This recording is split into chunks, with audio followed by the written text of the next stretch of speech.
بپرسم بۆچی پێکهێنانی حکوومەت لە کوردستاندا هێندە سەختە؟ واقعیتەوەیە کە خۆشتان نزانێ ئاشکرا کە بینیمان هەڵبژاردنەکانیان جۆرە هەڵبژاردنێ بوو کە تایبەت بوو هەڕەشەکردن لەسەر یەک و لە بەرامبەر یەکاوی کە ئەمیان ئەوە ڕوخێنە ئەویتیان ئەمیان لابە و هەر لایەنێک کە بەژایی لەوی انتخابادا کرد بە جۆرێک حماسەتەوە چۆن ناوێت هەڵبژاردنە وایە کە کۆتایی بە دەسەڵاتی میلیشیا بێنێ، کۆتایی بە دەسەڵاتی پارتی بێنێ، یا کۆتایی بە دەسەڵاتی یەکێتی و پارتی بێن، هەر یەک بە ئاڕاستەیە کە چۆن کۆتایی بە ئەم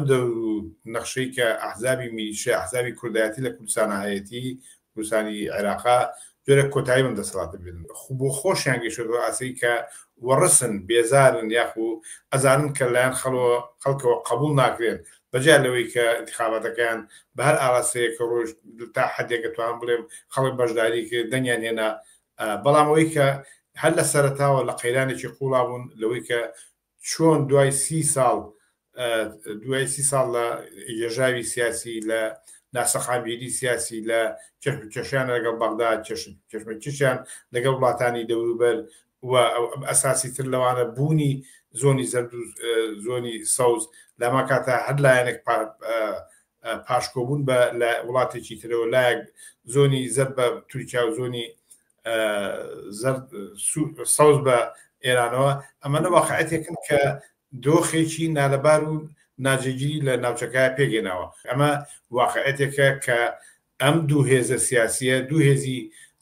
ناسیۆنالیستی میلیشیایی کە هەتا تەوافقانە لەگەڵ حکوومەتی عێراقا تا ئەسا ناگە بە ئەنجامێکی کێشەکانی نێکلایی بێتەوە، یعنی دۆخێک بە معنایەک شتێک بە ناوی حکوومەتەوە هەبیانە بێ معنایەکی نیە، ینی سیرکە وەکو تۆڵی 6 مانگ پێم وایە زیاتر شەگەیشتووەتە 7 مانگ کە جۆرێک ناجێگیری لەوەی کە حکوومەتێک پێکناتوە، بەڵام دۆخەکە ئەڕوا حکوومەتی پێڵە حکوومەتی کاربەرەکەت بەڵام هەموو شەکانی ئەوەی کە پێویستە ئیدارەی وەزعی قوانین و مەسائلێکیا